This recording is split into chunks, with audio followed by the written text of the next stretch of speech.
But we know that contractors are going to get killed if those guys are wearing fatigues but not government issued, and their boots on the ground, and they have weapons in their hands or at the other end of their computers. They're fair game.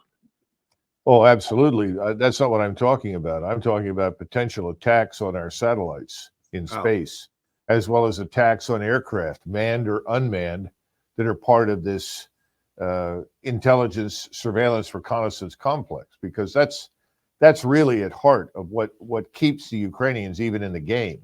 Right. There's not much left on the ground as far as an army is concerned. That's in ruins. Last week, they lost 13,000 men.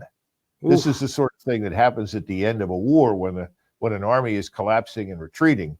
That's when most of the damage occurs. You lose more people during a retreat than you do in a stand-up battle. So this is effectively over on the ground. I'm sure the Russians will advance when they feel comfortable doing so. The real question is, how much damage do they do to what I just described, to our intelligence, surveillance, reconnaissance complex? I hope that people are more thoughtful than they've been thus far and will keep at least our manned aircraft out of range. But as the Russians advance towards the west, towards that river, they'll be able to take more and more things under fire and destroy them. That's the concern that I have.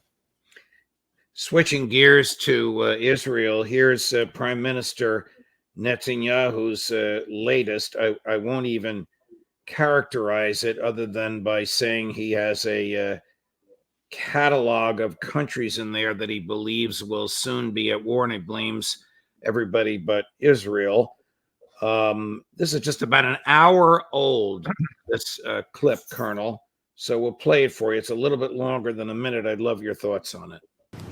And Iran is fighting us on a seven-front war. Obviously, Hamas, Hezbollah, Houthis, the militias in Iraq and Syria, Judea, Samaria, West Bank, Iran itself. They'd like to topple Jordan, and their goal is to have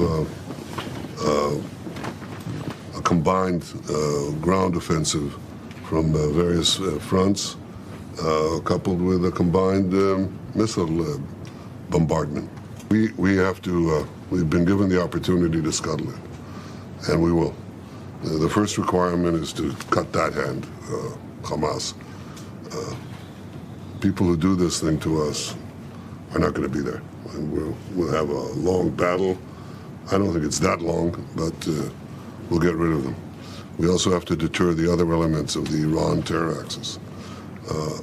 But we have to deal with the axis. The axis doesn't threaten only us, it threatens you. It's on the march to conquer the Middle East. Conquer the Middle East.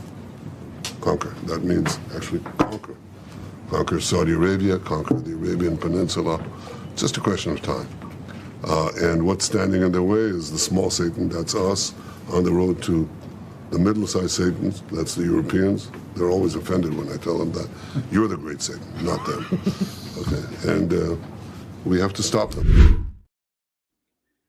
I don't know what to make of that, Colonel. What do you think? He's beginning to sound like Ahab in Moby Dick. He's on a doomed whale hunt. He's beginning to see enemies everywhere. Right. Doesn't seem to understand that he's precipitated the emergence of this coalition against him. It's his actions as the Israeli offensive that's being launched in against Hamas. Now the very high probability that they will attack Hezbollah that is convincing everyone in the region to turn against him.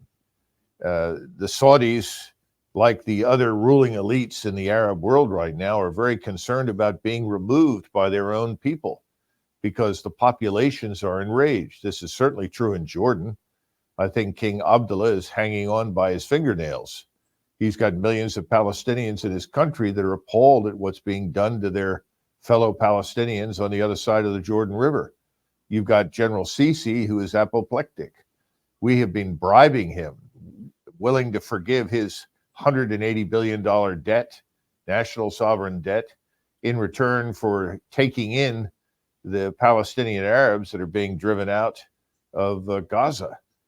He's incapable of doing it. He understands that if he does that, he's going to be seen as a traitor to his own people. And that's a pretty good description of the way many Egyptians feel about him at this point.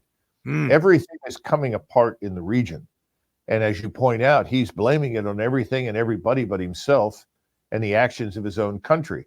And it's very interesting when he attributes this desire by the Iranians to conquer the region. The Iranians are not equipped to conquer anything.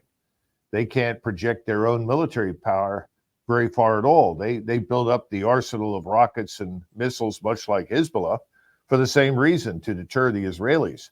But they can't march into anything and conquer anything. So the only people in the region who are capable of conquering very much right now, at least their neighbors, is Israel. And they are viewed as waging this war for Jewish supremacy in the region. It's entertaining to listen to his description as, once again, the permanent victim. And that's something that he keeps insisting is the case, that he and Israel together are permanent victims. But right now, the rest of the region and the rest of the Islamic world sees them as the offending force. They see their own people being murdered and turned into victims. They don't agree with the Israeli assessment. And we are standing behind Israel, continuing to provide unconditional support for whatever Mr. Netanyahu wants to do. And unfortunately, at this point, it seems to be a willingness to destroy the entire region, to disentangle everything. In the meantime, Phil Giraldi reports from a source that the Israelis have used phosphorus to destroy an entire village of people in Lebanon. I wonder if we paid for it. I wonder if we supplied it. Well, we do have white phosphorus in our inventory. Normally, we use it to mark a target as opposed to burn down a village, but it can be used for that purpose. White phosphorus is terrible. I mean, I've seen people with holes in their arms where a very small droplet of white phosphorus fell on a soldier's arm, and you could literally see right through the arm. There was the arm was melted in most respects. I mean, it's a horrible weapon. So I can understand why people would be horrified by that. But at this point, if you're an Israeli, you take the position you are the permanent victim. The world is against you, and anything you do to anyone who is your enemy is justified. I mean, this was surprising to me to listen to the former chief of defense in Israel, Benny Gantz, make the comment that, well, we haven't been able to destroy Hamas, but we think we can destroy Hezbollah's capabilities in the space of a few days. Isn't that absurd? The only way that could happen is with the use of tactical nuclear weapons.